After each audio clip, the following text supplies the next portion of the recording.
ઝેર ઓકી રહ્યું છે, ઝેર વર્ષોથી અનેક લોકોએ પ્રયત્ન કર્યા પણ આ રાક્ષસ કંપનીઓ નથી સમજતી. ખેડૂતોને કેવું છે કે તમે જગતના બાપ છો, બાપ. શા માટે માયકાંગલા થાવ છો?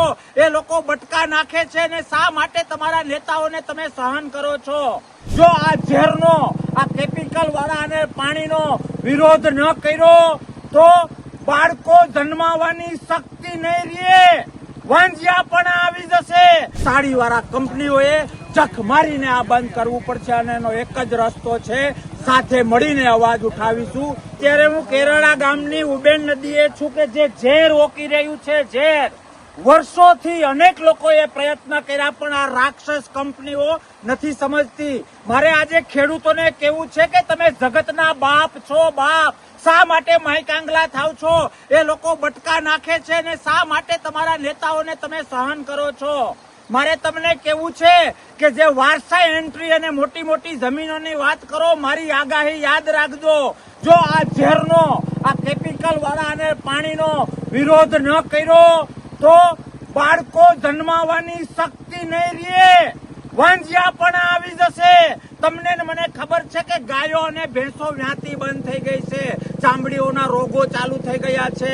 અને શહેરના લોકો, મારે તમને પણ કહેવું છે કે જો તમને એમ હોય કે આ તો અમારો પ્રશ્ન નથી, તો તમારે આંગણે જે દૂધ આવે છે ને, એ દૂધ જે ગાય અને ભેંસનું આવે છે, એ દૂધ આ પાણી વાળું આવે છે, કેમિકલ વાળું આવે છે, જિંદગી બગાડી નાખશે.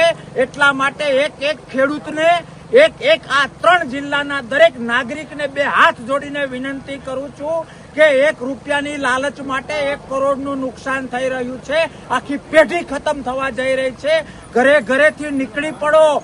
મારે શું આ ખ્યાલ કાઢવો પડશે, નહીં તો આગામી દિવસોમાં બધું જ ભસ્મીભૂત થઈ જશે. આવો તાકાતવાળી લડત બનાવીએ અને એ લોકોને કહીએ કે અમે કંઈ પણ સહન કરવા તૈયાર છીએ, પણ અમારી આવતી આગળની પેઢી, મારે ભાષાનું લેવલ ડાઉન કરવું પડે છે. સમજો. ઘરેથી બહાર નીકળો. દીકરા દીકરીઓને જન્મ આપવાની આપણી શક્તિ જ આ કેમિકલ હણી લેશે તો આપણી આવતીકાલ શું રહેશે? આપણી પાસે આજ જે 5 વીઘા કે 50 વીઘા છે, આપણો વારસદાર જ નહીં રહે તો એ મિલકત કૂતરા ખાહે, કૂતરા. એટલા માટે આ એક તાકાત વાળું આંદોલન, આજ સુધી જેણે જે કર્યું એ, જે પ્રયત્નો કર્યા એ, પણ એમાં ક્યાંક ને ક્યાંક ઘટ્યું હોય તો ખેડૂતને બહાર નીકળવાનું ઘટ્યું છે. આવો જમીનને બચાવીએ, ગાય ભેંસને બચાવીએ, નવી પેઢીને બચાવીએ. અને લોકશાહીમાં બાપ એ લોકો છે, ખેડૂત એ જગતનો બાપ છે. જો એ સાબિત કરવું હોય તો એ હદે આંદોલન કરવું પડશે કે આ કંપનીઓએ, આ પ્રદૂષણ ઓગતી સાડીવાળા કંપનીઓએ જખ મારીને આ બંધ કરવું પડશે. અને એનો એક જ રસ્તો છે, સાથે મળીને અવાજ ઉઠાવીશું તો જ આ 3 જિલ્લાને બચાવી શકીશું, નવી પેઢીને, આપણી જમીનને, આપણી ખેતીને બચાવી શકીશું. આવો સાથે મળીને લડીએ, લોકશાહીનું જતન કરીએ, વિસ્તારનું જતન કરીએ. જય હિન્દ, ભારત માતા કી જય. જય જવાન, જય કિસાન.